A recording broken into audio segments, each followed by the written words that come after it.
sparovať mobilnú aplikáciu s motorom Zeus a robíme to nasledovne. Motor je aktuálne vypnutý, čiže my ho potrebujeme aktivovať. Čiže nadvihneme zadné koleso a zatočíme pedálou. Následne na to motor sa nám aktivoval, to znamená, že svieti. Teraz potrebujeme, aby na mobilnom telefóne bola spustená funkcia Bluetooth, aby sa mohol motor spárovať. Robíme to nasledovne.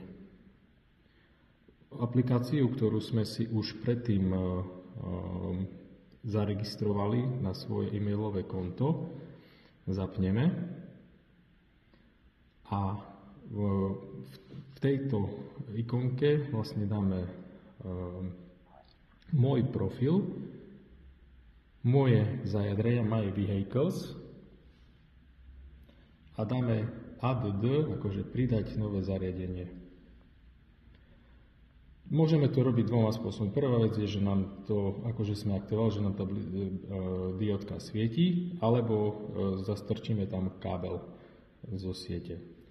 Ako náhle sme dali šipku doprava, zobrazilo sa nám výrobné číslo motora, ktoré je aktuálne k dispozícii, dáme Connect. Tu môžeme pridať názov zariadenia, takže môžeme dať napríklad Expo 2020, alebo ako si klient praje.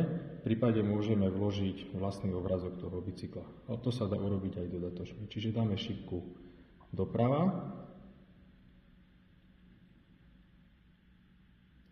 Prebieha postupne registrácia a spárovanie motora.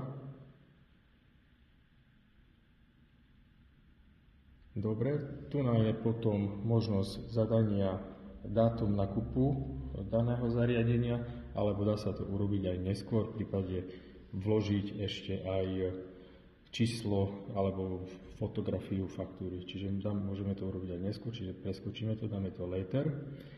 A teraz je možnosť aktivovať ešte aj prídavné zariadenie, ktoré je umiestnené buď v takomto držiačiku, alebo od výrobcu je trošku inde. Čiže nám hovorí, že musíme stlačiť zapnúť zariadenie, aby sa spojila funkcia Bluetooth. Dáme pridať. Tu je to tiež ako naznačené, že musí byť zapnuté zariadenie a dáme šipku doprava. Tým pádom sa nám zobrazilo daný ovládač a jeho výrobné číslo a dáme Connect.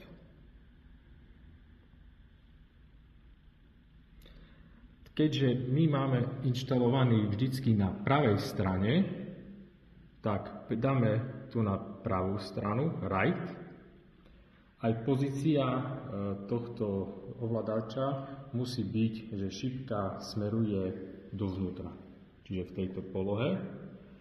A LED indikátor, diódky, ktoré tu sú, tak môžu znázorňovať power ako výkon motora, rýchlosť alebo stav batérie. Odporúčam dávať vždycky stav batérie, aby klient vedel, že v akom stave sa nachádza daný motor. A dáme šipku doprava.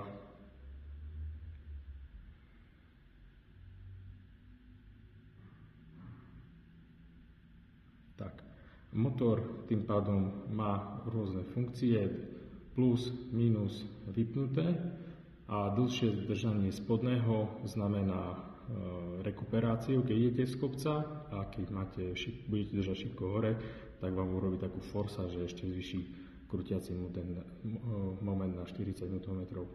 Dáme akceptovať, registrácia prebieha kompletne, OK. Teraz šipku doprava, doprava, doprava a tým pádom teraz sa motor sparoval a dáme activate, ako aktivovať motor je zapnutý Môžeme to meniť teraz týmto ovládačom, že dávame plus, dávame minus, čiže dávame tlačítko dole, čiže funkcia je 0. Keď je celkom dole, tak aj pipne, že sme celkom na spoje, čiže motor je vypnutý. Dáme prvé hore, znamená to eco režim. Dáme druhé hore, je to customizovaný režim, kde môžete meniť si aj podporu asistencie a rýchlosť, za akých podmienok to chcete motor fungovať, viete optimalizovať aj vzdialenosť dojazdu, alebo potom je to ten turbo režim, kde je 100% asistencia a dojazd je 35 km. Takže toto je vlastne spárovanie. Následne na to motor viete vypnúť, čiže podržaním dlhého tlačítka, stredného tlačítka dlhšie, tak zapípa. A motor sa vypol, zároveň aj LED dióda, ktorá tam je, zhasla.